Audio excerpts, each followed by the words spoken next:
Israel's Prime Minister Benjamin Netanyahu has told Parliament that his government has made some headway in negotiations with Hamas. He also announced his plans for the future of the region. I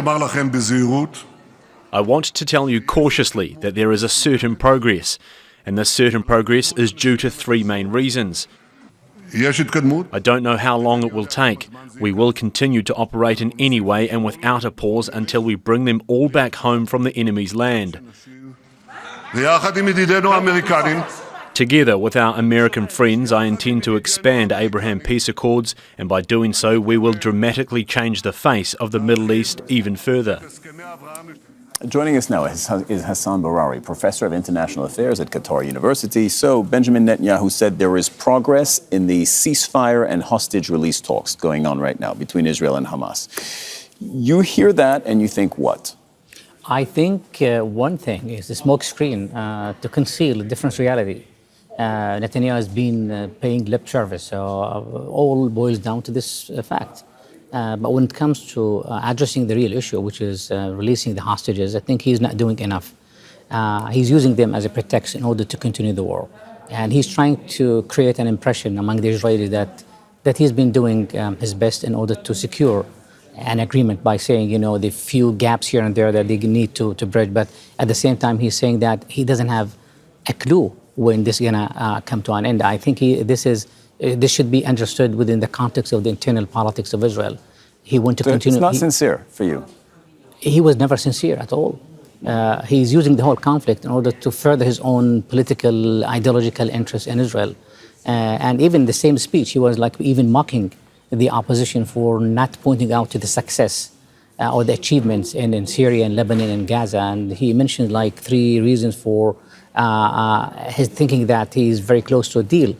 And all this boils down to one thing, that military achievement that he's bragging about. And even he went further. He was saying that he would change the face of the Middle East. And he also created a kind of a false hope that the Middle East has changed a lot in the last few weeks. I agree with that. But he's always taken this even beyond that by saying Arab countries are happy with that and they want to have peace with Israel. To continue the Abraham Accord. I think this is a kind of creating even a legacy, that, he's the man. He is even more important than Ben-Gurion when he established the State of Israel in 1948. He is the one and also that's clearly contradicted by what Saudi, one of the key regional powers, has said. They have said no normalization with Israel until there's a Palestinian state. They've said that because of the war in Gaza. Before the war, all observers were saying that they were very close to even ink an agreement. But then because of the war, because the public opinion among not only Saudi Arabia, but also in the Middle East, and the international public opinion that turned against Israel, it is really, it's going to be very difficult for the Saudis to justify moving and signing a peace treaty with Israel before doing something in the Palestinian track. So a Palestinian state is, I would say, is a precondition for normalization. But who knows?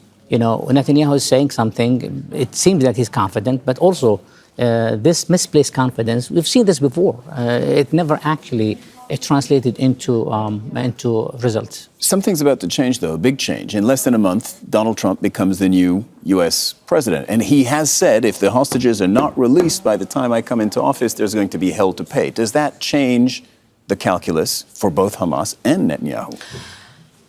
Initially, I was going to say yes. Hamas is weakened. There's no question about that. And probably that's why they're really looking for a deal that would ensure them survival and ensure maybe cut back the losses of the Palestinians. But for Netanyahu, at one time he's saying, on the one hand, he's saying that he's willing to move to sign a peace talks with or even ceasefire with the Palestinians. But on the other hand, you see the statements coming from his Minister of Foreign Affairs, for instance, saying that they're waiting Netanyahu in order to continue the project. So what is the project other than expansion, other than ethnic cleansing? So they believe, the Israelis believe now, and here I'm talking about the government ministers, that Trump will not put the pressure on Israel. And he's only using this in order to put more pressure on Hamas and the backers of Hamas in the region.